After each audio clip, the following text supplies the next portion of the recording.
తిరుమాలై ప్రబంధంలోని అది చాలా పెద్ద ప్రబంధము, అంతా చెప్పలేదు. అందులో నుండి సారాంశాన్ని మొత్తం ఈరోజు వారు చెప్పగలరు ఒక 1 అవర్లో. ఈ తర్వాత కార్యక్రమం నృత్య రూపం ఉంటుంది.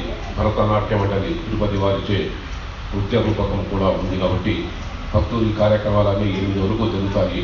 ఈ కార్యక్రమాలన్నీ తిలకించి ఆనందించని కోరుతూ ఇచ్చేసిన అందరికీ కూడా స్వాగతాన్ని చెప్పుకుంటూ స్వామివారు తమ ప్రసంగాన్ని ప్రారంభించవలసిందిగా నేను కోరుతున్నాను.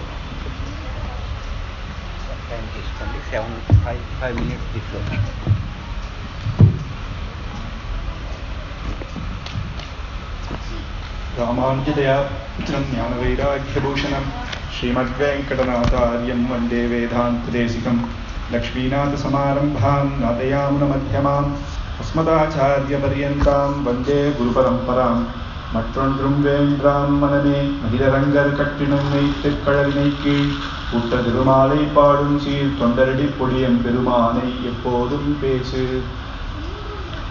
ఈరోజు తొండరడిపుడి ఆళ్వార్ తిరునక్షత్రం, ఆయన అవతారం చేసిన దినం ఈరోజు. మనమంతా పుట్టినప్పుడు పుట్టినరోజు అని చెప్తారు, కానీ ఆళ్వార్లకు అంతా అవతారం దినం అంటారు. ఎందుకంటే వాళ్ళు మనలాగా కర్మవశంతో పుట్టడం లేదు. భగవంతుని యొక్క అనుగ్రహం వల్ల, భగవంతుని యొక్క ఆ కటాక్షం వల్ల వాళ్ళు ఇక్కడ అవతారం చేసి మనకు మంచి ఉపదేశం చేయడం వల్ల అది అవతారం అని చెప్తారు. అటువంటి తొండరడిపుడి ఆళ్వార్ శ్రీరంగంలోనే ఉండి రంగనాథ స్వామికే మంగళాశాసనం చేశారు. అటువంటి ఆళ్వార్ గురించి ఈరోజు ఆయన తిరునక్షత్రం రోజు మనం ఆయన స్మరించుకొని ఆయన చేసిన ప్రబంధాన్ని మనం తెలుసుకోవడం అనేది అద్భుతమైన ఈ భగవంతుని యొక్క అనుగ్రహం. ప్రబంధం చూస్తే 12 ఆళ్వార్లు మనకు ఈ యొక్క 4000 దివ్య ప్రబంధం అని తమిళ్లో అంటారు. మొత్తం 4000 పాసురాలు ఉన్నాయి.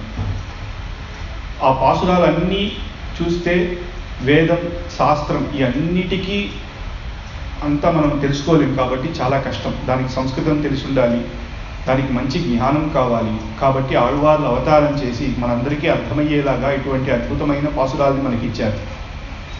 ఆ 4000 దివ్య ప్రబంధంలో ఋగ్యజు, సామ, అధర్వణ వేదాన్ని సారంగా మనకు నమ్మాళ్వార్ 4 ప్రబంధాలు ఇచ్చారు. దానికి వేదానికి ఉప అంగం అని చెప్పే 6 అంగాలు, దానికి తిరుమంగై ఆళ్వార్ మనకు సారంగా ఇచ్చారు.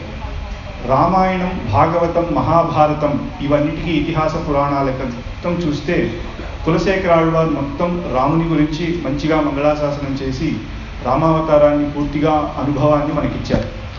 అలా పెరియాళ్వార్, ఆండాల్ చూస్తే వాళ్ళు కృష్ణుని యొక్క అవతారం మొత్తం భాగవతం, విష్ణు పురాణం మొత్తం ఇచ్చారు. ఈ యొక్క తొండరడిపుడి ఆళ్వార్ విష్ణు పురాణం తర్వాత విష్ణు ధర్మం అని ఉంది. ఆ విష్ణు ధర్మం దాని సారాన్ని ఈ తిరుమాలై అనే ప్రబంధంలాగా మనకిచ్చారు. అటువంటి అద్భుతమైన ప్రబంధం. ఈ 4000 మనం తెలుసుకుంటే ఈ యొక్క మొత్తం వేదశాస్త్రం మొత్తం మనం ఆ యొక్క సారాన్ని మనం తెలుసుకున్నట్టు, మనకు అందరికీ అర్థమయ్యేటట్టు భగవంతుని మంగళాశాసనం చేస్తూ మనకి ఇటువంటి మంచి ఉపదేశాలని ఆళ్వార్లు ఇచ్చారు. అలా చూస్తూ వస్తే భగవంతుడు ఎలా ఉన్నాడు అంటే పరత్వం, వైకుంఠంలో ఉన్నాడు, అంతర్యామిగా అందరి హృదయంలో ఉన్నాడు. మొదలాళ్వార్లు 3 అంతర్యామి అయిన భగవంతునే మంగళాశాసనం చేశారు ఎక్కువగా. మన నమ్మాళ్వారు చూస్తే పరత్వమైన వైకుంఠాధిపతి అయిన భగవంతుడు ఆయన దగ్గర ఎలా చేరుకోవాలి ప్రపత్తి మార్గాన్ని మనకు చూపించారు. విభవావతారం చూస్తే కులశేఖర ఆళ్వార్, పెరియాళ్వార్ వీళ్ళందరూ కృష్ణుని యొక్క అవతారాన్ని, రాముని యొక్క అవతారాన్ని ఎక్కువగా మంగళాశాసనం చేశారు. అందులో కన్నా ఎక్కువ ఎవరంటే తిరుమంగై ఆళ్వార్. తిరుమంగై ఆళ్వార్ చేశారు. వీళ్ళంతా మనం భగవంతుని సాక్షాత్ మనం చూసుకోలేము, యోగీశ్వరులే చూడగలుగుతారు. కానీ మనం అందరం దర్శనం చేసుకోగలిగే భగవంతుడు ఎవరు అంటే అర్చావతారమైన భగవంతుడు. ఇప్పుడు వెళ్ళినా మన గోవిందరాజస్వామి గుడిలో వెళ్ళి దర్శనం చేసుకోవచ్చు. తిరుమలలో వెళ్ళినా, శ్రీరంగానికి వెళ్ళినా, దివ్య దేశాల్లో మన కోసం అర్చావతార రూపంలో ఉండే భగవంతుని ప్రతి ఒక్కరూ దర్శనం చేసుకోవచ్చు. కాబట్టి ఆ అవతారానికన్నా కూడా విభవావతారం అంటే రామకృష్ణ అవతారంలో ఆ సమయంలో అయోధ్యలో ఎవరున్నారో వాళ్ళు దర్శనం చేసుకోగలుగుతారు. కానీ అందరం ఈ కలియుగంలో కూడా మన వరకు ఎవ్వరూ, మనకు వచ్చే సంతతి అందరూ దర్శనం చేసుకునేలాగా మన కోసం ఇక్కడే అర్చావతారంగా ఇక్కడ ఉన్నారు. కాబట్టి ఈ యొక్క దివ్యదేశ మంగళాశాసనాన్ని ఎక్కువగా చేసింది తిరుమంగై ఆళ్వార్. కానీ మన తొండరడిపుడి ఆళ్వార్ ఏంటంటే దివ్యదేశాలు ఎక్కువ ఉన్నా కూడా శ్రీరంగ క్షేత్రంలో ఉండి రంగనాథ స్వామి తప్ప నాకు ఎవరే తెలియదు అని రంగనాథ స్వామినే తలుచుకుంటూ, ఆ రంగనాథ స్వామియే కదా రామకృష్ణ అవతారాలు చేశారు, వైకుంఠంలో ఉండేవాడు కూడా. అంటే అందరూ ఏం చెప్తారంటే వైకుంఠంలో నుంచి భగవంతుడు ఇక్కడికి వెంకటేశ్వర స్వామిగా అవతారం చేశారని చెప్తారు. కానీ ఈయన అలా చెప్పట్లేదు. ఈ యొక్క రంగనాథ స్వామియే అక్కడ వైకుంఠంలో ఉన్నారు అని. అంత ఈ యొక్క అర్చావతారం మీద అంత అనుభవం, అంత మంగళాశాసనం, అటువంటి అద్భుతమైన మంగళాశాసనాలు చేస్తూ వస్తున్నారు. అందులో విష్ణు ధర్మం అంటే ఈ ప్రతి ఒక్క పురాణాన్నన్నా చూసినా కూడా మనం భాగవతం తీసుకుంటే పరీక్షిత్ అనే రాజుకి సుఖబ్రహ్మ ఋషి చెప్పినట్టుగా ఉంటుంది. పరీక్షిత్ అనే రాజు ఆయన అడుగుతున్నారు, ఈ కలియుగం ఎక్కువైపోయింది కదా, ఇప్పుడు మంచి ధర్మాన్ని మాకు చెప్పాలి అని. ఆ పరీక్షిత్ అనే రాజుకి పాము కుట్టి 7 రోజుల్లో విషమెక్కి చచ్చిపోతాడంటే, ఈ 7 రోజుల్లో నేను తెలుసుకోగలిగిన సారాన్ని మీరు నాకు చెప్పండి అని చెప్పేటప్పుడు భాగవతాన్ని చెప్తున్నారు. అలాగే ఈ యొక్క పురాణం మొత్తం చూస్తే ఎవరో ఒక భక్తుడు తన యొక్క గురువు దగ్గర అడిగేటట్టే ఉంటుంది. అలా మనం చెప్పినప్పుడు ఈ తిరుమాలై వచ్చి తొండరెడ్డిపూడి ఆడువారు కదా విష్ణు ధర్మం. ఆ విష్ణు ధర్మాన్ని ఎవరు చెప్పారంటే సౌనక మహర్షి అనే ఋషి సతానైకర్ అనే రాజుకి చెప్పారు. సతానైకర్ అనే రాజు ఈ కలియుగంలో ఈ ఇచ్చిన ఆ ధర్మం అంతా మనం చేయలేకపోతున్నాం, ఆ వేదంలో శాస్త్రంలో చెప్పినట్టు అన్ని దానికి సమయం లేదు, ఓపిక లేదు ఎవరికి, ఈ యొక్క కాలంలో డబ్బు కోసం వెళ్ళే ఈ ఒక్కొక్క పరిస్థితిలో మన వల్ల ఏమీ కాలేకపోతుంది, కాబట్టి మీరు మాకు ఏదన్నా మంచి చెయ్యాలి అని చెప్పేటప్పుడు ఈ విష్ణు ధర్మాన్ని అని చెప్తున్నారు.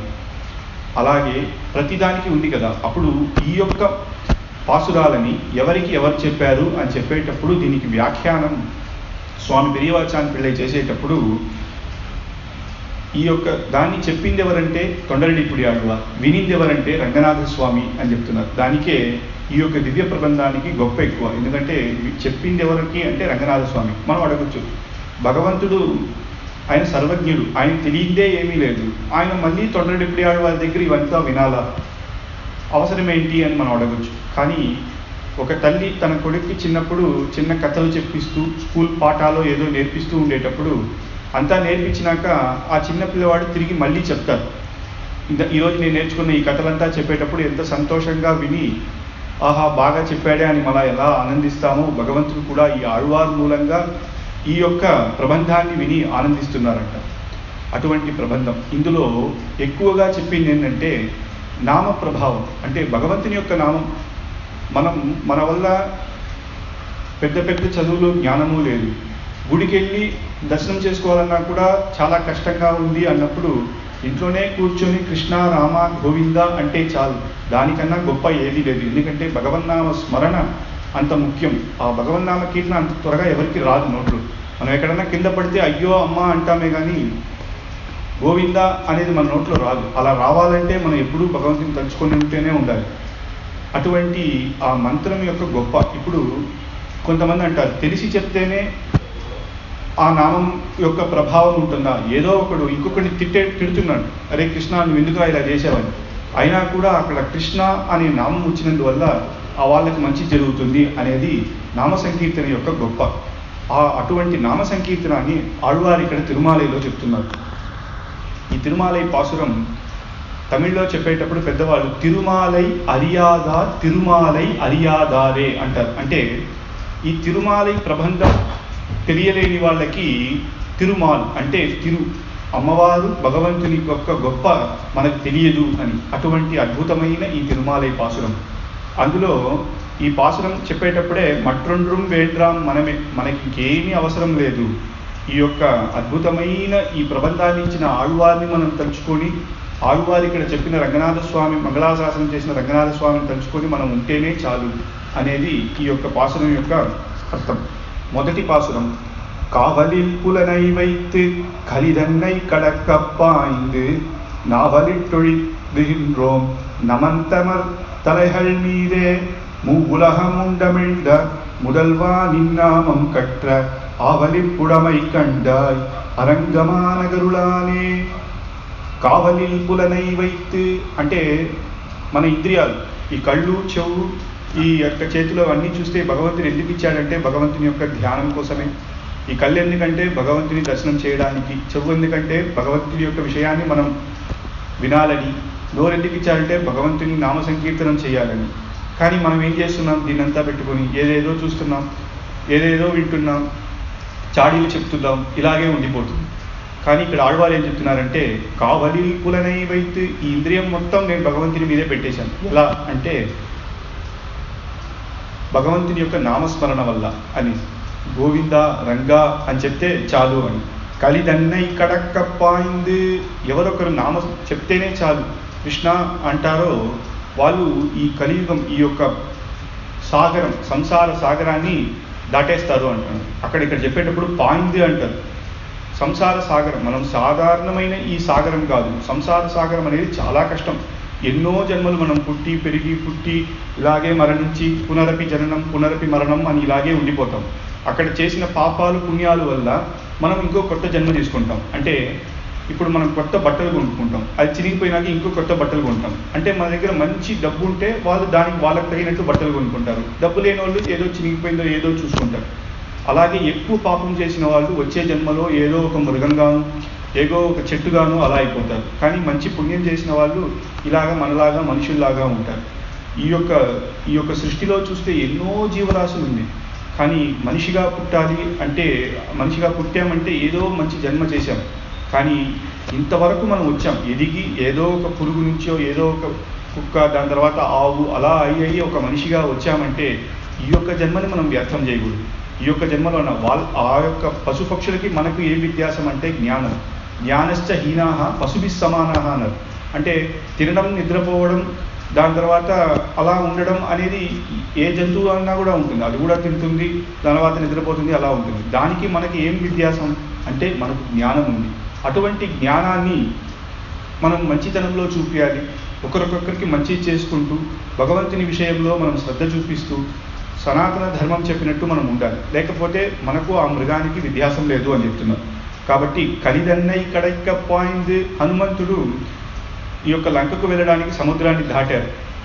కానీ కొంతమంది చెప్తున్నారు అది కూడా ఏం పెద్ద విషయం లేదు అంటున్నారు. అదే చాలా కష్టం. అక్కడ ఉండే వేరే వానరులు ఎవరి వల్ల అవ్వండి హనుమంతుడు చేశాడు. కానీ ఇక్కడ ఏంటంటే ఆళ్వారు చెప్పేది, మనం ఎన్నో సంసార సాగరంలో ఎన్నో జన్మలు పుడుతూ మరణిస్తూ ఉన్నామే, దీన్ని దాటాలంటే ఎంత కష్టం అని చెప్పేటప్పుడు మేము దాటేశామంటున్నారు. ఎలా అంటే నాభలిట్ తరుహిండ్రోం, అటువంటి ఎలా ఒకడు మంచిగా గెలిచిన వెంటనే, మంచి యుద్ధం చేసి గెలిచిన వెంటనే ఎలా సంతోషంగా గంభీరంగా ఆడుతాడో అలా చెప్తున్నారంట. నమన్ తమర్ తలైహల్ మీదే, అటువంటి యముడు పంపిస్తారు కదా మనం మరణించే సమయంలో, ఆ యముడు దూతులంతా ఇక్కడికి వస్తే వాళ్ళ తల మీదే మేము కాలు పెడతాం, మాకెందుకు భయం అంటున్నారు. ఎందుకంటే ఉలహముం డమిన్ దముదల్వా, ఈ లోకాన్ని సృష్టి చేసిన ఆ భగవంతుణ్ణి నిన్ నామం కట్ర, ఆయన యొక్క తిరునామాన్ని మేము తెలుసుకున్నాం కాబట్టి రంగనాథ అని. ఆవలి పుడమై కండాయ్ అరంగమానగరులానే, ఆ శ్రీరంగంలో ఉండే ఆ రంగనాథ స్వామి యొక్క నామం నాకు తెలిసింది వల్ల మాకేం భయం. ఈ యొక్క మొత్తం ఈ ఇంద్రియాలు మొత్తం భగవద్ధ్యానంలో ఉండి యముడే వచ్చినా కూడా మాకేం పెద్ద భయం లేదు, వాళ్ళ యొక్క యమదూతులు తల మీదే మేము కాలు పెడతామంటున్నారు. అలా చెప్పొచ్చా? ఇది ఒక పెద్ద గర్వంగా ఉన్నట్టు ఉందే అని అడిగితే అలా కాదు అని వ్యాఖ్యాతలు చెప్తున్నారు. ఏమంటే భగవంతుడు ధ్రువుడు తపస్సు చేసి భగవంతుని సాక్షాత్కరించి భగవంతుడు చాలా సంతోషపడ్డాడట. అటువంటి చిన్న వయస్సులోనే ఇటువంటి తపస్సు చేసి 1 సంవత్సరానికి ముందే భగవంతుని దర్శనం చేసింది ధ్రువుడే.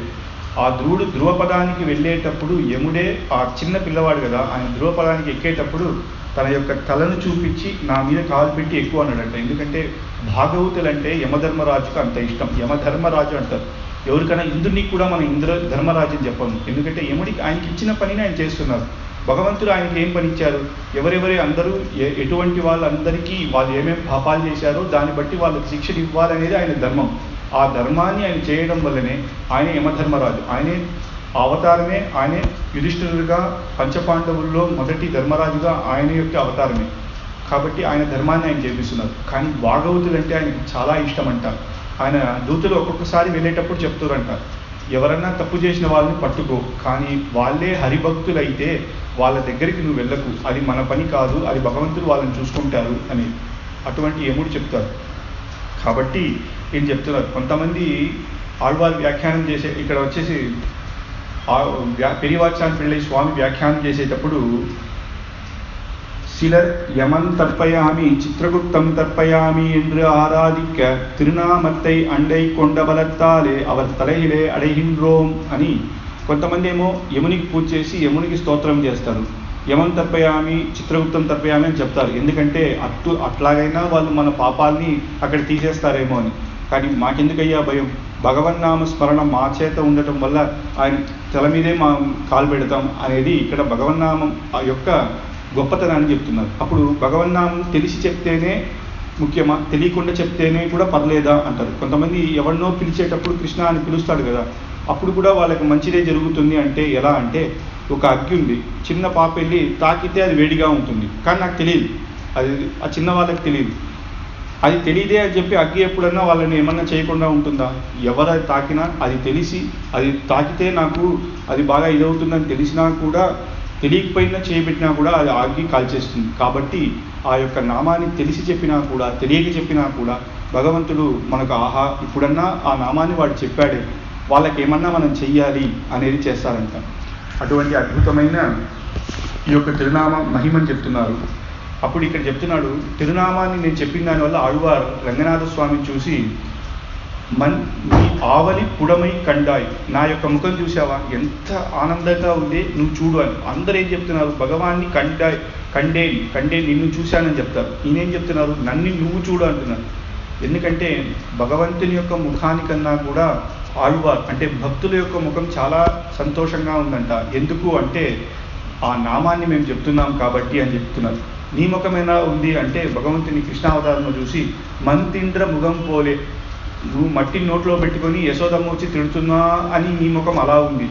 అప్పుడు భయంతో ఆహా అమ్మొచ్చి నన్ను ఏమన్నా తిడతారే అని నోట్లో మట్టిని పెట్టుకొని, కానీ తెలియకుండా ఉండడానికి. కానీ నా ముఖం చూసావా ఎంత సంతోషంగా ఉంది, ఎందుకంటే నాకు ఆ భగవన్నామ స్మరణ దొరికింది అని ఇక్కడ చెప్తున్నారు. అప్పుడు భగవన్నామ స్మరణ అంటే భగవంతుని నామం మనం చెప్తున్నాం కదా, అది కూడా భగవంతుని యొక్క అనుగ్రహం ఉంటేనే చెప్పగలుగుతాం. ఎలా అంటే ఇప్పుడు ఒక చిన్న పిల్లవాడు ఇంట్లో గొడవ పడ్డాడు, వాళ్ళ అమ్మ దగ్గర గొడవ పడి నేను ఈరోజు రాత్రి నేను తినను అని చెప్పేసి బయటికి వెళ్ళిపోయాడు. అమ్మ అరే తినరా లేకపోతే రాత్రి నీకు ఆకలేస్తుంది నీ వల్ల కాదు అని చెప్పినా కూడా లేదు నాకేం అవసరం లేదు నేను వెళ్తాను అని చెప్పి బయటికి వెళ్ళిపోయాడు. కానీ బయటికి వెళ్ళి పక్కనే ఉన్న ఒక చిన్న ఇంటి ముద్ర కూర్చున్నాడు. కానీ అమ్మకేమో అనిపిస్తుంది, ఆహా పాపం వీడు ఇంకా తినలేదే, వీడు ఆకలితో ఉండలేడే, సరే ఏం చేస్తామని చెప్పి వాళ్ళ ఇంట్లో వాళ్ళని పిలిచి మన ఇంట్లో చేసిన ఉప్మానే కొంచెం ఇచ్చి వాడు ఆకలితో ఉండలేడు, కానీ నేను ఇచ్చానని చెప్పకండి, నేను ఇచ్చానని చెప్తే మళ్ళీ వాడు తినడు, ఆ కోపంతో ఉన్నాడు, మీరు ఇచ్చినట్టు ఇవ్వండి అని చెప్తారు. వాళ్ళు వెళ్ళి అక్కడ వెళ్ళి ఆ వాళ్ళకి ఇందా మా ఇంట్లో తిను అని తినేసినాక వీడు వచ్చి అడుగుతాడంట, అబ్బా నువ్వే నాకు భోజనం పెడతావా ఏంటి, నాకు ఎక్కడికి వెళ్ళినా భోజనం దొరుకుతుంది, నాకేంటి నాకు సంతోషం అని చెప్తాడంట. కానీ అమ్మ మనసులో అనుకుంటుందా ఏదో ఒకటి, పిల్లవాడు తిన్నాడు కదా, ఆకలిపోయింది కదా, నాకు చాలు అని. అందువల్ల మనం భగవన్నామ స్మరణ చెప్పి భగవంతుని ఏదో మనం పుణ్యం చేస్తున్నాం అని అనుకున్నా కూడా ఆ యొక్క అనుగ్రహం భగవంతుడు ఇచ్చిందే. కానీ భగవంతుడు అలా అనుకోవట్లేదు, ఎలాగో ఒకడు మంచి చేస్తున్నాడు కదా అనేది. మనకి ఇటువంటి వైపుతో మనకి ఇటువంటి నామస్మరణం ఇస్తున్నారు అనేది అద్భుతంగా ఇక్కడ ఆళ్వార్ దీనికి వ్యాఖ్యాతులు చెప్తున్నారు. అలాగే అద్భుతమైన ఈ పాసురం, ఈ తిరుమాలై ఆళ్వార్ చేసింది 2 ప్రబంధం, ఒకటి తిరుపల్లి ఎయిచి, ఇంకోటి తిరుమాలై. తిరుపల్లి ఎయిచి అంటే భగవంతుని పొద్దునే లేపడం, అది సుప్రభాతాన్ని రామునికి అక్కడ విశ్వామిత్రులు చేశారు. దాని తర్వాత తమిళ ప్రబంధంలో ఈ యొక్క ఆళ్వార్ చేశారు. ఏ ఒక్క గుడి కన్నా వెళ్ళినా కూడా పొద్దున శ్రీరంగంలో పొద్దున 360 రోజులు సుప్రభాతం ఆళ్వారి యొక్క తిరుపల్లి ఎయిచి. నిన్న తిరుపల్లి ఎయిచి ఉపన్యాసం జరిగి ఉంటుంది. మన తిరుమలలో ఈ యొక్క తిరుమల వెంకటేశ్వర స్వామికి ఈ యొక్క ధనుర్మాసంలో సుప్రభాతం అనేది ఈ యొక్క తిరుపల్లి ఎయిచి పాసురం, మిగతా రోజులు సుప్రభాతం జరుగుతుంది. ఈ ధనుర్మాసంలో తిరుపల్లి ఎయిచి జరిగిన తర్వాత సుప్రభాతం అయిన తర్వాత భగవంతునికి తోమాల సేవ అనేది పుష్పాన్ని మనకు భగవంతునికి పుష్పం సమర్పిస్తారు. దీన్నే ఈ తిరుమాలై అంటారు. తిరుమాలై అంటే తెలుగులో ఆ భగవంతునికి పుష్పం సమర్పించడం. ఈ ఆళ్వార్ తన తోట పెట్టుకొని భగవంతునికి ఎప్పుడూ పుష్పాన్ని తెచ్చి రోజు భగవంతునికి పుష్ప కైంకర్యం చేస్తూ ఉండేవారంట. కానీ ఈరోజు ఇచ్చిన పుష్పం రేపు వాడిపోతుంది. కానీ వాడాల పుష్పం అంటే ఈ వాడిపోని ఏదన్నా పుష్పం మనం భగవంతునికి ఇవ్వాలి. అంటే మనం ఉన్నంత వరకు పుష్ప కైంకర్యం చేయొచ్చు, కానీ ఎప్పుడూ ఆ భగవంతునికి ఒక పుష్పాన్ని నేను ఉంచాలి అని చెప్పి ఈ యొక్క ప్రబంధాన్ని చేస్తున్నారు. అందుకే ఈ ప్రబంధం తిరుమాలై అని వాడని పుష్పం. ఎందుకంటే ఆ యొక్క మంత్రం ఉంది కాబట్టి ఈ యొక్క ప్రబంధం ఎన్ని సంవత్సరాలైనా ఆళ్వార్ చేసింది ఏ యుగంలో, దాని తర్వాత ఎన్ని సంవత్సరాలైనా ఈరోజు మనం కూర్చొని ఈ దివ్య ప్రబంధం చెప్తున్నామంటే అటువంటి ఈ తిరుమాలై అనే పుష్పం. అంటే ఒక్కొక్క పుష్పానికి ఒక్కొక్క సుగంధం ఉంటుంది, ఒక్కొక్క వాసన ఉంటుంది, దానికి ఒక్కొక్క రంగు ఉంటుంది. అలాగే ఈ 47 పాసురాల్లో ఒక్కొక్క పాసురానికి ఒక్కొక్క అర్థం, మంచి అర్థం, విశేషాన్ని మనకి ఇక్కడ ఇస్తున్నారు. అందులో ముఖ్యంగా ఇచ్చింది భగవంతుని యొక్క నామస్మరణ. దాని తర్వాత పచ్చమామలై బోల్మేని పవళవాయ్ కమల చెంగని అచ్యుదా అమరర్ ఏరే ఆయర్దం కొழுந்தேயனும் இச்சுவை தவிரையான் போய் இந்திரலோகம் வாழும் అచ్చువై పెరిదుం వేండేన్ అరంగమానగరుడానే. భగవంతుని యొక్క దివ్యమంగళ విగ్రహాన్ని వర్ణిస్తున్నారు. కానీ మనం నామం చెప్పేటప్పుడు దివ్యమంగళ విగ్రహాన్ని మనం మనసులో పెట్టుకోవాలా అని ఎవరికన్నా సందేహం ఉంటుంది. అంటే గోవిందా అని చెప్తున్నానంటే మన వెంకటేశ్వర స్వామిని మన హృదయంలో తలుచుకోవాలా అంటే అవసరం లేదంట, ఆ నామమే చాలు. అయినా కూడా ఇక్కడ ఆళ్వారు ఇక్కడ చెప్తున్నారు పచ్చమా మలై బోల్మేని. భగవంతుని యొక్క దివ్యమంగళ విగ్రహం ఎలా ఉందంటే పెద్ద కొండలాగా ఉందంట. కొండ అనేది అద్భుతంగా చూడడానికి పెద్దగా ఉంటుంది, గాంభీర్యంగా ఉంటుంది. అందువల్ల పెద్దలు కవిత్వాలు చెప్పేవాళ్ళు ఆ గాంభీర్యాన్ని భగవంతునితో ఇక్కడ పోలుస్తున్నారు. భగవంతుని యొక్క గాంభీర్యం పెద్ద కొండలాగా ఉంటుందండి. అంటే మనం ఆ కొండను చూస్తూ ఉంటాం, మన కళ్ళు ఎక్కడా పోతుంది, ఏంది అద్భుతంగా ఉంది అని చూస్తూ ఉంటాం. అలాగా భగవంతుని యొక్క మంగళ. కానీ కొండను మనం చూస్తే ఇక్కడ నుంచి చూసినా తిరుమల కనబడుతుంది. ఏదో ఇక్కడ చూస్తే ఏదో 5 నిమిషాల్లో మనం వెళ్ళేటట్టు ఉంటుంది, కానీ మనం నడవడం స్టార్ట్ చేస్తే ఇంకా చాలా వెళ్తూ ఉంటే వస్తూనే ఉంటుంది. అది మనకి దగ్గరికి అందదు. అది దూరం నుంచి చూసినా ఏదో పక్కన ఉన్నట్టే ఉంటుంది, కానీ అది పక్కన లేదు. కానీ భగవంతుడు అలా కాదు. ఆయన అటువంటి పరత్వంలో ఉన్న వైకుంఠంలో ఉండే భగవంతుడు కూడా ఆ కృష్ణావతారంలో మన కోసం ఇక్కడ దిగి వచ్చి అందరితో ఉండి ఆడుకుంటూ ఉన్నాడు అనేది పచ్చమా మలై బోల్మేని. ఆయన యొక్క నోరు ఎలా ఉందంటే పవళవాయ్ చెంగన్. పవళం అనే యొక్క నవరత్నంలో పవళం అనేది ఒకటి. ఆ పవళవాయ్ చెంగన పవళంలాగా అద్భుతమైన నోరు. అచ్యుదా అమరర్ ఏరే ఆయుధం కొழுந்தேయను. అటువంటి పరత్వంలో ఉండే భగవంతుడు ఎటువంటి శాస్త్రాల్లో వేదం చదివిన వాళ్ళు, జ్ఞానులు, యోగులకే దొరుకుతాడా అంటే కాదు. ఆయన కృష్ణావతారంలో ఇక్కడ చెప్పింది, కృష్ణావతారంలో ఆ చిన్న బాలకుడుగా ఉండేటప్పుడు ఆవులు మేపే వాళ్ళతో కూడా అందరితో కలిసి బాలకులతో ఆయన ఉండడం. వాళ్ళందరూ ఇప్పుడు నియమంతోనే భగవంతుడికి ప్రసాదం చేయాలి.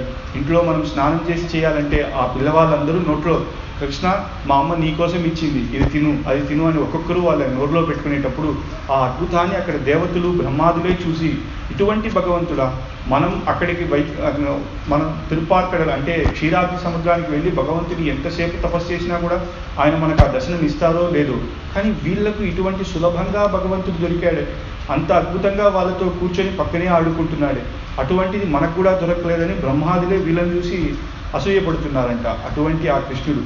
అందువల్ల ఆళ్వారు ఇక్కడ రంగనాథ స్వామి చూసి చెప్తున్నారు, ఇటువంటి భగవంతుడు రంగనాథ స్వామి ఆయనకి చూస్తూ నువ్వు ఇక్కడికి వచ్చి మాతో ఉండి ఇంత ఆడుకునేటప్పుడు నిన్ను వదిలి ఈ చువై తవిరయాన్ పోయి నిన్ను వదిలేసి అక్కడ నేను స్వర్గలోకానికి వెళ్తానా అని ఇందిరలో గమ్మాడు. నాకు పెద్ద ఇంద్ర పదవి, ఇంద్రుని చేసినా కూడా నాకు అవసరం లేదు.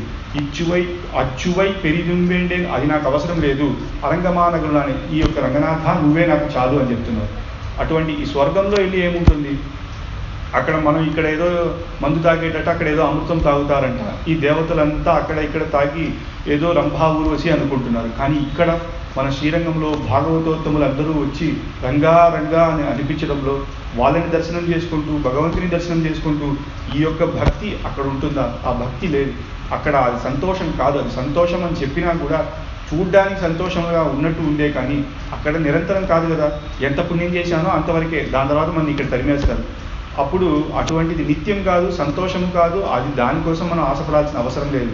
ఇక్కడ ఈ యొక్క రంగనాథ స్వామి నాకు చాలు అని చెప్తున్నారు. కానీ వ్యాఖ్యాతులు వ్యాఖ్యానం చేసేటప్పుడు ఏ సామాన్యుల దగ్గర వెళ్ళినా కూడా స్వర్గం ముఖ్యమా శ్రీరంగం ముఖ్యమా అంటే శ్రీరంగమే ముఖ్యం అంటారు. స్వర్గం ముఖ్యం అని ఎవరు చెప్పరు బా. కానీ ఆళ్వారు ఇక్కడ చెప్తున్నారంటే, ఇక్కడ ఆళ్వారు చెప్పిన ఇందిరలోకం అనేది ఏంటంటే వైకుంఠం, సాక్షాత్ వైకుంఠం, భగవంతుడు ఉండేది ఆ యొక్క వైకుంఠం. ఎందుకంటే ఇంద్రుడు అంటే దేవేంద్రుడు అంటే దేవతలకు ఇంద్రుడు, మృగేంద్రుడు అంటే సింహం మృగాలకు ఇంద్రుడు, అలా నరేంద్రుడు అంటే మన మనుషులకు ఎవరు రాజో వాళ్ళని నరేంద్రుడు అంటాం. అలా ఇంద్రుడు అంటే ఇంద్రాదులకు ఇంద్రుడు, అంటే దేవేంద్రులు మృగేంద్రులు అందరికన్నా రాజు ఎవరు అంటే భగవంతుడు, ఆ రంగనాథ స్వామి. అటువంటి ఆ యొక్క ఇంద్రియ లోకం, ఆ యొక్క వైకుంఠం కూడా నాకు వద్దు, ఈ యొక్క రంగనాథ స్వామి ఇక్కడ ఉండి నాకు కైంకర్యం చేస్తే చాలు అనేది ఇక్కడ వ్యాఖ్యాతుల యొక్క వ్యాఖ్యానం, అద్భుతమైన వ్యాఖ్యానం. అటువంటి ఈ యొక్క రంగనాథ స్వామియే అనేసి బ్రహ్మేంద్రగల్ శబ్దంగల్ పరమాత్మవాచనం అంటారు. అక్కడ మన వేదంలో కూడా ఇంద్రం అగ్ని అని చెప్పినప్పుడు కూడా అక్కడ ఇంద్రుని యొక్క అంతర్యామిగా ఉండే భగవంతునికే పోయి చేరుతుంది. అంటే ఆకాశాత్ పతితం తోయం ఇదాగచ్చతి సాహరం సర్వదేవ నమస్కార వైకుంఠం ప్రతిగచ్చతి అంటారు. అంటే ఆకాశంలో నుంచి ఎక్కడొచ్చే ఈ నీళ్ళంతా అంతా కలుస్తుంది ఎక్కడంటే సముద్రంలో. అలాగే ఏ ఒక్క దేవతలకు మనం పూజ చేసినా కూడా ఆ అంతర్యామిగా ఉండేది ఆ భగవంతుడే అని చెప్పేది ఈ యొక్క అద్భుతమైన ఆ ఇంద్రాదులకి ఇంద్రుడు. అటువంటి వైకుంఠం కూడా వద్దు, ఆయనే ఇక్కడ అవతారం చేసి ఇక్కడ సంతోషంగా ఉండేటప్పుడు ఈ యొక్క భగవంతుడి అనుగ్రహం నాకు చాలు అనేది ఇక్కడ ఆళ్వార్ యొక్క మంగళాశాసనం. వేదనూల్ పిరాయం నూன்று மணிசர்தாம் புகவரேலும் பாதியும் உறங்கி போகும் நின்றதில் 14 பேதை பாலகன் அதாகும் பிணிப்பசி மூப்பு துன்பం ఆదలాల్ పిరవి వేంటేన్ అరంగమాన గురులానే. ఇక్కడ ఏం చెప్తున్నారంటే వేదనూల్ పిరాయం నూల్, ఒక మనిషికి 100 సంవత్సరం. వేదంలో చెప్పినప్పుడు శతమానం భవతి శతాయ పురుష శతేంద్రియ అని 100. కానీ మనం చూస్తే 100 సంవత్సరం మనం ఉండలేము. కొంతమంది ముందే చనిపోతారు, కానీ దానికి కారణం ఆరోగ్యం. కానీ ఎవరొకరు చిన్నప్పటి నుంచే మంచి ఆరోగ్యంగా ఉంటారో వాళ్ళకి 100 సంవత్సరం అని చెప్పబడింది. ఆ 100 సంవత్సరంలో కూడా మీరు చూడండి, సగం రాత్రులే. ఒక రోజుకి మనం నిద్రపోవడం ఎంత అంటే డాక్టర్లు చెప్పేటప్పుడు 6 నుంచి 8 గంటలు మనం మంచిగా నిద్రపోవచ్చు అంటున్నారు. కొంతమంది 10 గంటలు అయినా ఎవరైనా పడుకుంటున్నారు. కాబట్టి సగం సంవత్సరాలు మనం నిద్రలోనే వెళ్ళిపోతుంది. దాని తర్వాత మనం మొదటి 10 సంవత్సరం చూస్తే చిన్నపిల్లలుగా ఉంటాం, మనకు పెద్ద జ్ఞానం ఉండదు. భగవంతుని నమస్కరించినా కూడా చిన్నపిల్లలుగా, కానీ ఆ భక్తి అనేది ఇంకా కొంచెం మెల్లగానే వస్తుంది. కాబట్టి చిన్నపిల్లల్లో ఆటలోనే సగం సంవత్సరం వెళ్ళిపోతుంది. దాని తర్వాత మనకు చదవడం అలా వెళ్ళిపోతుంది. దాని తర్వాత మనం మీద కాళ్ళతో మనం ఉద్యోగం వచ్చి నిలబడిన సమయంలో మనకు ఉద్యోగం చేయాలి, మన కుటుంబాన్ని మనం రక్షించాలి అనేది అటువంటి సమయం వచ్చేస్తుంది. కాబట్టి అది ఇంకా చాలా కష్టమైపోతుంది. దాని తర్వాత అంటే మనం ఉద్యోగం చేయాలి అలా అయిపోతుంది. ఉద్యోగం తర్వాత సరే మనం రిటైర్మెంట్ అయ్యి అప్పుడన్నా భగవంతునికి కైంకర్యం చేయొచ్చు అనుకుంటే ఆ సమయంలో మనకు ఎక్కువ వయసు అయిపోతుంది. ఆ యొక్క మనకు మంచి బలం పోతుంది. అప్పుడు ఎప్పుడు మనం భగవంతుని కైంకర్యం చేస్తాం? ఇలాగే మన సంవత్సరాలు వెళ్తుందంటే ఈ యొక్క జన్మం చాలా కష్టం. ఎంత మనుష్య జన్మను తీసుకున్నా కూడా సగం సంవత్సరాలు ఇలాగే వెళ్ళిపోతుంది. కాబట్టి ఇది కూడా చాలా కష్టంగా ఉంది. అందులో వ్యాధులు ఎక్కువ వస్తుంది. ఆ వ్యాధి వల్ల మనం ఆ యొక్క భగవంతుని కైంకర్యం చేయలేకపోతున్నాం. దాని తర్వాత వయసు అయిపోతుంది. కాబట్టి ఆదలాల్ పిరవి వెంటేన్, అందువల్ల ఈ యొక్క భూమిలో నాకు జీవితం, ఈ యొక్క మనిషిగా ఈ యొక్క జన్మ నాకు వద్దు, అరంగమాన గురులానే అంటున్నారు. ఇది భగవంతునికి ఒకలాగైపోయింది. పోయిన పాశ్రంలో ఏం చెప్పారు? వైకుంఠం వద్దు, శ్రీరంగం కావాలన్నారు. ఇప్పుడు ఏం చెప్తున్నారు? నాకు ఈ జన్మ వద్దు, నాకు రంగనాథుడి యొక్క కైంకర్యం కావాలంటున్నారు. ఇదేంటిది అంటే ఒకటి లీలా విభూతి, నిత్య విభూతి అని 2 ఉంది. నిత్య విభూతి అంటే వైకుంఠం, అక్కడ మోక్షం. ఎవరు వచ్చి ఈ యొక్క కర్మజ్ఞాన భక్తి యోగం ప్రపత్తి చేస్తారో వాళ్ళకి మోక్షం దొరుకుతుంది. అక్కడే ఉండి భగవంతుని కైంకర్యం చేస్తూ అక్కడ ఈ కష్టాలు ఏమీ ఉండదు. నిత్యంగా భగవంతుని కైంకర్యం చేసి ఆనందంతో ఉండొచ్చు. ఇక్కడ లీలా విభూతిలో భగవంతుడు ఇక్కడొచ్చి అవతారం చేస్తారు, ఇక్కడ భగవంతుని నమస్కరిస్తూ ఇక్కడ మనం ఉండొచ్చు. కానీ ఇక్కడ చాలా కష్టాలు ఉంది. కాబట్టి ఇది వద్దు అది వద్దు అంటే ఏం చేయాలి? కొంతమంది చిన్నపిల్లలు ఉంటారు, నన్ను తీసుకో అని ఏడుస్తారు. సరే కూర్చోబెట్టుకున్నా, పైన కూర్చోబెట్టుకున్నా మళ్ళా ఏడుస్తారు. అంటే వాడికి వేరే ఏదో కావాలి, ఈ 2 కాదు, ఏదో కావాలి, దేనికో ఏడుస్తున్నారు. అది ఇప్పుడు ఏం చేయాలి? భగవంతుడికి అర్థం కాలేదంటే దానికి ఏం చెప్తున్నారంటే శ్రీరంగ వాసే రమతామను, మాకు శ్రీరంగ క్షేత్రంలో కైంకర్యం చాలు. అంటే విభూతులు 2 ఉన్నా కూడా తృతీయంగా విభూతి ఒకటి ఉందంట. అదేంటంటే కోవిలే వెనక్కి ఇరుప్పిడం అనేది. ఈ యొక్క కోవిల్ అంటే శ్రీరంగం. ఆ యొక్క శ్రీరంగంలో ఏదో ఒకటి ఆ దివ్య దేశం లోపలే ఉండాలి. ఎలాగన్నా ఒక స్తంభంగాను ఆ యొక్క మందిరంలో ఏదో ఉండి ఎప్పుడూ ఆ భగవంతుని కైంకర్యం చేస్తూ, లేకపోతే ఆ యొక్క కుక్కగాను కూడా ఆ యొక్క శ్రీరంగంలో ఉంటే చాలంట. ఏదో ఒక రోజు భగవంతుడు బయటికి ఉత్సవంగా వచ్చేటప్పుడు అక్కడ నాకు అనుగ్రహం దొరుకుతుంది అని ఆ శ్రీరంగం తప్ప. ఎందుకంటే జన్మ అని వస్తే మనం శ్రీరంగంలోనే ఉంటామా అని తెలియదు కదా. అంటే ఇక్కడ ఆళ్వారు చెప్పింది మనం ఏ దివ్య దేశంలో అన్నాం. మనం దివ్య దేశాన్ని వదులుకొని బయట దేశాలకు వెళ్ళిపోతున్నాం, ఎక్కడెక్కడో వెళ్ళిపోతున్నాం. ఈ తిరుపతి నుంచే ఎంతోమంది బయటికి వెళ్ళిపోతున్నారు. కానీ ఇక్కడ ఆళ్వార్లు తిరుపతిలో ఉంటే నాకు చాలు అంటున్నారు. కులశేఖర ఆళ్వార్ ఈ యొక్క కొండలో కోనేరులో ఒక మీనాయి ఆవేను అంటున్నారు. ఒక చేపలాగా ఉంటే కూడా నాకు చాలు, ఎందుకంటే అప్పుడు భక్తులు వచ్చి అక్కడ స్నానం చేస్తారు, వాళ్ళ యొక్క పాద ధూళి నా మీద తగులుతుంది అంటున్నారు. దాని తర్వాత ఎంబెరుమాన్ పొన్మలയിൽ ఏదేను మావేని అంటున్నారు. ఆ యొక్క పొన్మలై, ఆ కొండ మీద ఏదో ఒకటి ఆ భగవంతుడు నన్ను ఏమనుకుంటున్నా పర్వాలేదు, ఒక మందిరంలో ఉండే ఆ గడప ఉన్నా కూడా పర్లేదు, అక్కడే ఉంటే నేను భగవంతుని దర్శనం చేసుకుంటూ ఉండొచ్చు, భక్తులు నన్ను దాటి వెళ్తారు, ఆ యొక్క పాదం నా మీద తగులుతుంది, అలా ఉంటా కూడా చాలు, ఒక స్తంభంగా ఉంటే చాలు అనేది వాళ్ళు అంత కష్టపడి ఆళ్వార్లు ఆ దివ్య దేశంలో ఎలాగో ఉండిపోవాలి అని అనుకుంటున్నారు.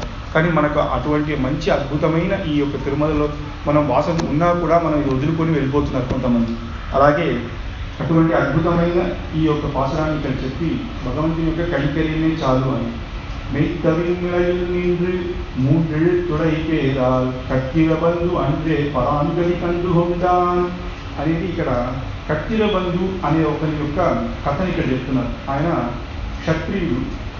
క్షత్రియుడిగా ఉన్నా కూడా చాలా మోసం చేశాడు, ప్రజలను మోసం చేశాడు, తన కుటుంబాన్ని మోసం చేశాడు, అందరూ ఆయన తరిమేశారు. ఆయన ఏదో ఒక మంచి పేరు ఉంటుంది. కొంతమంది పెద్దలు పాపం చేసిన వాళ్ళు పేరు కూడా చెప్పరు, వీడు పేరు చెప్పడమే పాపం అంటారు. అందుకు వాడిని క్షత్రబంధు అంటారు. ఎందుకంటే క్షత్రియుడిగా పుట్టి ఆ క్షత్రియ ధర్మాన్ని చెయ్యలేదు వాడు అని. ఒక రాజుగా ఉండి అందరినీ మోసం చేశాడు, అందరూ వాడిని తరిమేశారు. దాని తర్వాత ఇంకా వాళ్ళ మీద కోపం వచ్చి ఒకరినొకరిని చంపడం, దొంగతనం చేయడం అలాగే ఉండిపోయాడు. దాని తర్వాత అందరూ వాడిని ఆ ఊరు నుంచే తరిమేశారు, ఒక అడవికి వెళ్ళిపోయాడు. అడవికి వెళ్ళినప్పుడు వాడి దగ్గర ఉండి ఒక ఆవు, వాడి యొక్క అబ్బాయి ఒక ఇద్దరు, వాళ్ళని ఇద్దరిని తీసుకొని వెళ్ళారు. అలా వీడు అడవిలోనే తిరుగుతూ ఏదో ఒకటి చేస్తూ ఉంటాడు. ఆ అబ్బాయి వచ్చి ఆ పాలు అక్కడక్కడ అమ్మి డబ్బు తీసుకొస్తాడు, ఆ డబ్బుతో వీడు జీవనం చేసేవాడు. వయసు అయిపోయింది. వయసు అయి ఒకరోజు అడవికి వెళ్ళేటప్పుడు అక్కడ ఒక ఋషి తపస్సు చేస్తూ ఉంటే ఆ ఋషి చూసిన వెంటనే ఆయనకి ఏదో మంచి జ్ఞానం దొరికింది. ఇది చూస్తే ఏదో మంచివారులాగా ఉన్నారే అని ఆయన నమస్కరించి, ఆయన ఎవరయ్యా నువ్వు అంటే, నేను ఇలా ఉన్నాను, నేను చాలా పాపాలు చేశాను, ఒక్కొక్క పాపాన్ని నేను చెప్తూ ఉన్నాను, అటువంటి పాపాలు నేను చేశాను, నాకు ఏం చేయాలి, మీరు ఏదైనా నాకు మంచి గతిని చూపించాలి, ఇటువంటి పాపాలు పోవడానికి నేను ఏం చేయాలి.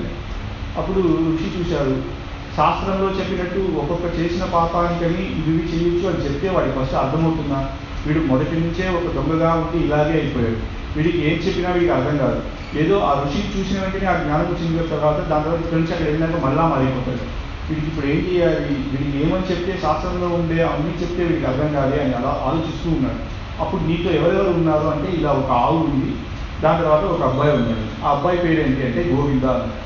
ఆహా, నువ్వు ఇప్పుడు వాడిని ఏం పిలుస్తావు? గోవింద ఎల్లు ఆవును పట్టుకురా, గోవింద ఎల్లు పాలు అమ్ముకోడురా, డబ్బు తీసుకురా అంటారు. నువ్వు ఇక్కడ నుంచి ఏం చెప్తావు అంటే, ఆ అబ్బాయిని పిలుస్తూనే ఉంది, గోవింద గోవింద అని అంటూనే ఉండు, ఆ నామం నిన్ను కాపాడుతుంది అని. అలాగే మరణించే సమయంలో వాడికి గోవింద అని దప్పిగ్గా ఉందని గోవింద అని పిలిచారంట. అప్పుడు ఆ మరణానికి వెళ్ళాడు. అప్పుడు యమదూతులు వచ్చి చివరగా వీడు గోవింద అని చెప్పాడు కాబట్టి వీడిని మేము తీసుకెళ్ళలేమని చెప్పి విష్ణుదూతులు వచ్చి వాళ్ళని తీసుకెళ్లారు.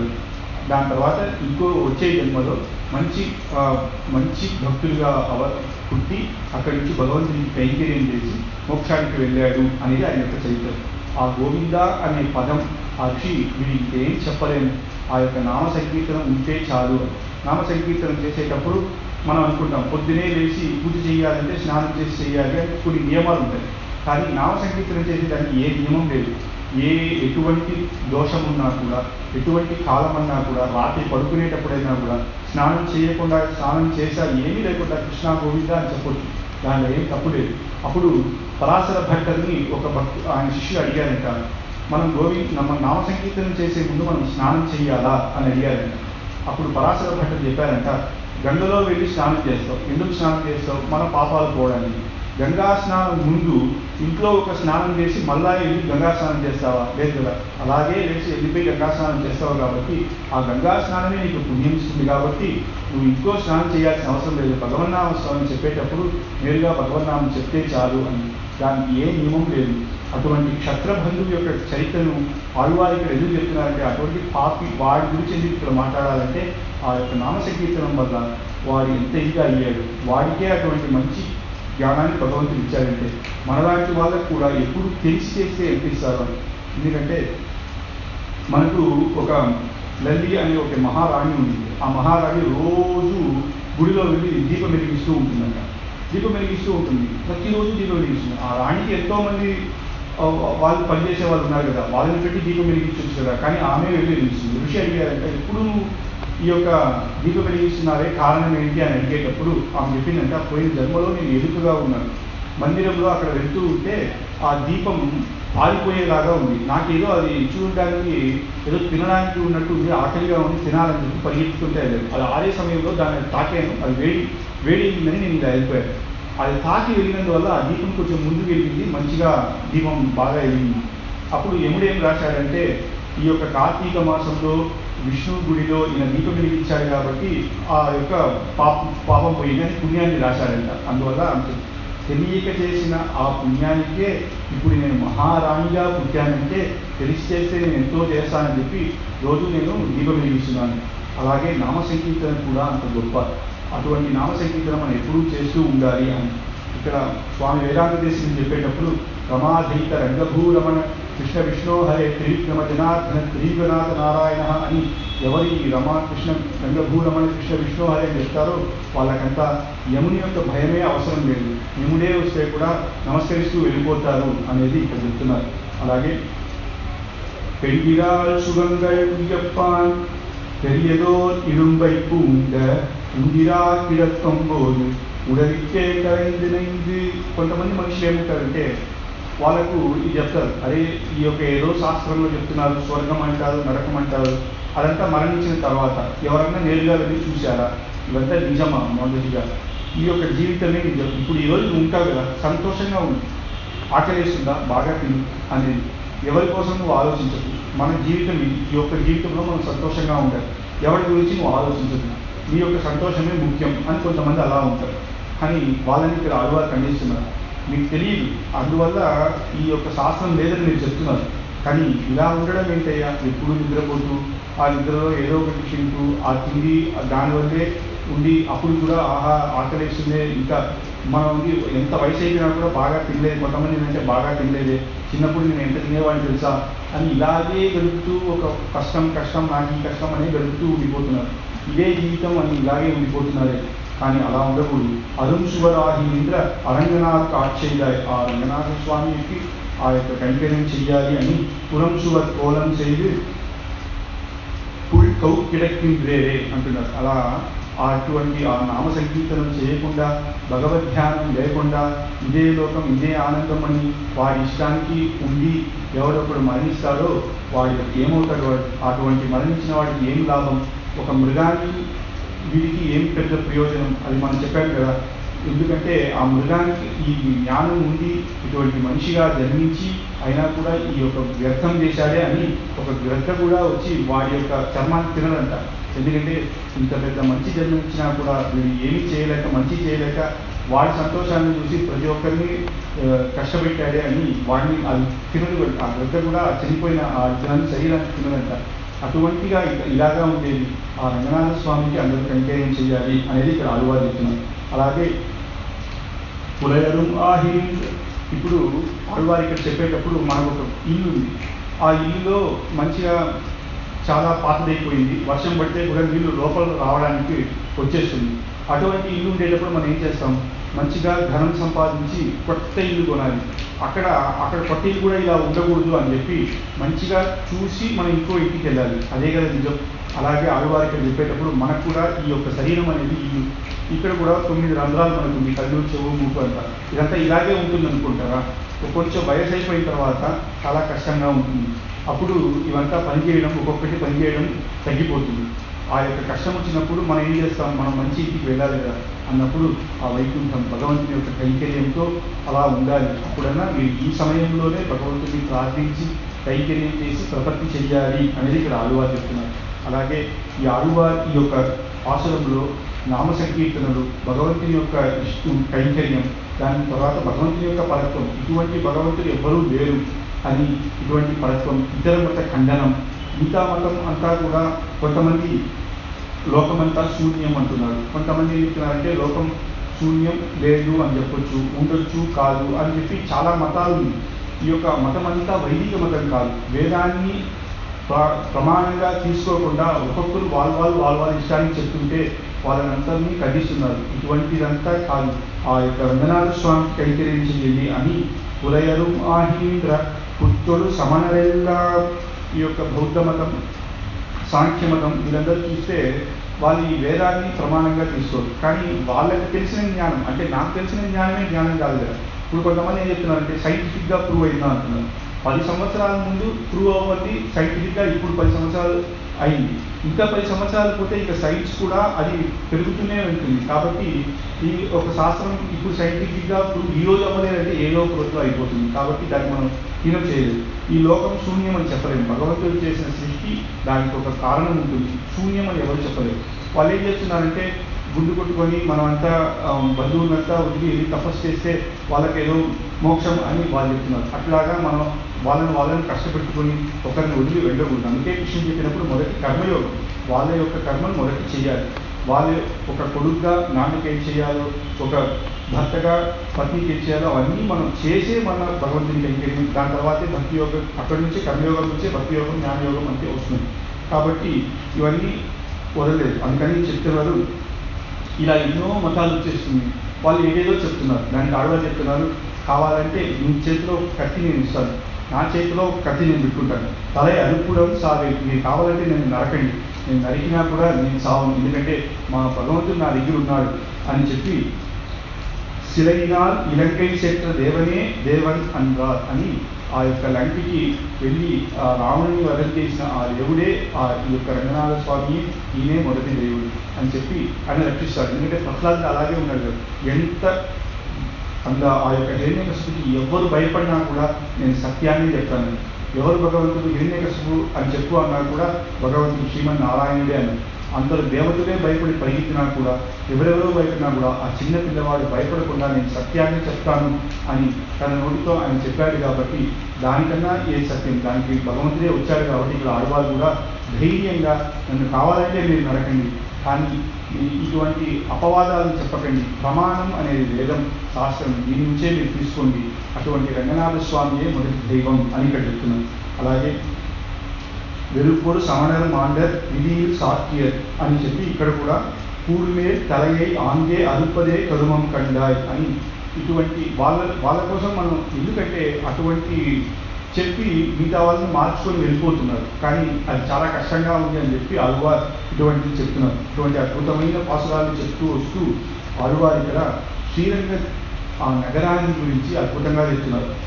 ఈ యొక్క ఆళ్వార్ తొందరడిపుడి ఆళ్వార్ வண்டினும் முரலும் சோலை மயிலினும் ஆடும் சோலை கொண்டல் நீரணவும் சோலை குயிலினும் கூவும் சோலை அண்டல்ஹோன் அமரும் சோலை அணி திருவரங்கம் என்னா మిడర్పాయిందున్నం సోట్లు విలక్కి నాయకుడు నీరే అని ఆ శ్రీరంగం ఈరోజు కూడా చూస్తే కావేరీ విరజాసేయం వైకుంఠం రంగమందిరం సవాసుదేవో రంగేశ ప్రత్యక్షం పరమం పదం అనేది ఆ వైకుంఠం ముందు విరజానది ఉంటుంది. ఆ విరజానది ఈ కావేరి, శ్రీరంగంలో ఉండే కావేరి వెవ్వేరు కాదు.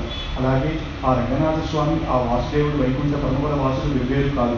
ఆ శ్రీరంగం ఆ భూలోక వైకుంఠం, ఇది భూలోక వైకుంఠం, అది వైకుంఠం, ఇది వెవ్వేరు కాదు. ప్రత్యక్షంగా వైకుంఠాన్ని ఎవరన్నా దర్శనం చేయాలనుకుంటే ఈరోజు శ్రీరంగంలో వెళ్ళి దర్శనం చేసుకోవచ్చు అనేది ఈ యొక్క శ్లోకానికి అర్థం.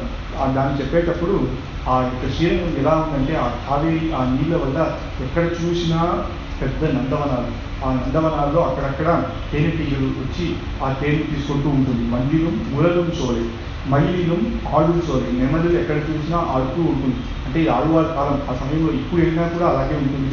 ఆ కాలంలో ఇంకా ఎంత అద్భుతంగా ఉంటుందో అని. కొండవి అనవం సోలే, కుయిలినం కూవం సోలే అని ఎక్కడ చూసినా పక్షులు, కోకిల వీళ్ళంతా ఆ యొక్క అరుసు, అదంతా ఎలా వస్తుందంటే రంగా రంగా రంగా అని వస్తుందంట. ఆ యొక్క శబ్దాన్ని కూడా ఆళ్వారికి చెప్పేటప్పుడు అలా ఉంది అని అందరికో అమరంతోనే అదంతా ఇటువంటి అద్భుతమైన ఈ కావేరీ నది పక్కన ఈ యొక్క నందవనాల పక్కన ఆ యొక్క రంగనాథ స్వామి ఆయన వచ్చి అక్కడ ఒక్కొక్క దాంట్లో వచ్చి అక్కడ ఉంటారు. అందరికో అమరించోడు ఇక్కడ వచ్చి ఆయన కూర్చొని మనకు దర్శనం ఇస్తారు. అటువంటి ఈ రంగనాథ స్వామి ఈ యొక్క శ్రీరంగాన్ని వదిలి ఎవరన్నా ఒకరు ఆ యొక్క రోజు మనం భోజనం చేసేటప్పుడు భగవద్ ధ్యానం లేకుండా భగవంతుని సమర్పించకుండా ఆ వినియోగం ఎవరు తింటారో అది వాళ్ళకి అడగదు. అది కుక్కకేసినా కూడా వ్యర్థమే అని చెప్తున్నారు. ఆ కుక్క కూడా ఒకరోజు మనం తిండి పెడితే అది సంతోషంగా ఉంటుంది. ఎప్పుడు మనం చూసి యజమాని అని చెప్పి మనతో వస్తుంది. ఆ యొక్క ఇది కూడా నీకు లేదు. మనల్ని సృష్టించిన ఆ భగవంతునికి ఆయన కైంకర్యం ఆ యొక్క మనం తినే ముందు ఆహా భగవంతుడా అని చెప్పి నీ వల్లే ఈరోజు భోజనం చేస్తున్నాను అని చెప్పడానికి ఒక కుక్కకు తెలిసింది కూడా నీకు తెలియట్లేదు. నువ్వు దానికి కూడా సమానం కాదు అనేది ఇక్కడ ఆళ్వార్ అద్భుతంగా చెప్తున్నారు. అటువంటి అద్భుతమైన ఈ యొక్క పాత్రం ఒకే పాత్రం కుడిసై ముడియై వైத்து కనదిసై పాదం నీటి వడదిసై ఇంబు కాటి తెల్లిసై ఇలంగై నొక్కి అని భగవంతుడు ఆ దక్షిణ వైపు చూసి ఉన్నారంట. ఎందుకంటే విభీషణాడు వారి కోసం ఆయన భక్తుడి కోసం ఏ ఒక్క గుడి కూడా దక్షిణం పక్క ఉండదు, అంతా తూర్పు పక్కనే ఉంటుంది. ఆ దక్షిణ దిశలో భాగవతుడైన విభీషణుడు నన్ను చూసుకుంటూ వస్తాడా అని చెప్పి ఆయన కాచుకుంటూ ఆ భక్తుని కోసం దర్శనమిస్తున్నాడు. అటువంటి భగవంతుడు అని చెప్పి అటువంటి భగవంతుని చూసి నా యొక్క హృదయం అలాగే ఉండిపోతుంది అని మనందరికీ చెప్తున్నారు. అటువంటి ఈ రంగనాథ స్వామి ఎటువంటి అంటే న ద్రావిడ సమోదేశ న కావేరీ సమోనది న శ్రీరంగం సమం క్షేత్రం సత్యం సత్యం పదామ్యహం అంటే ద్రావిడ దేశం లాంటి ఒక దేశం లేదు, అది దక్షిణ దేశం. ఇక్కడే భగవంతుడి యొక్క గుడిలు ఎక్కువ ఉంది. అవతారం చేసిన దివ్య దేశాలు ఇక్కడే ఎక్కువ ఉంది. నా కావేరీ సమోనది కావేరీకి సమమైన నది లేదు. నా శ్రీరంగం సమం క్షేత్రం శ్రీరంగమైన క్షేత్రానికి సమం ఏది లేదు. అలాగే రంగనాథో నమోదేవ నభూతో న భవిష్యతి అని చెప్పి కావేరీ విద్యాశ్రయం వైకుంఠం రంగమందిరం సవాసుదేవో రంగేశ ప్రత్యక్షం కవిదార్క సింహాయ కళ్యాణప్రసాదినే శ్రీమతే వెంకటేశాయ వేదాంత గురవే నమః. తదనుప్రియాయ వా తిరువడిగలే శరణం.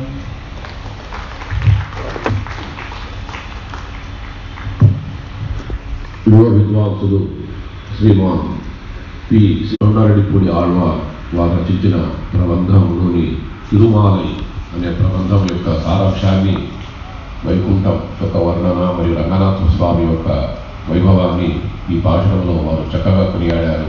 ఆ యొక్క కొనియాడిన దాన్ని వీరు చాలా చక్కగా ఆవిష్కరించారు. దీనికి మరి యొక్క వారు తిరుమల తిరుపతి దేవస్థానంలో ఆళ్వార్ దివ్య ప్రబంధ ప్రాజెక్ట్ తరఫున హృదయపూర్వక ధన్యవాదాన్ని సమర్పించుకుంటున్నాను. ఇంకా కొద్దిసేపట్లో నృత్య రూపకం ప్రారంభమవుతుంది. శ్రీనివాసరావు భరతనాట్యం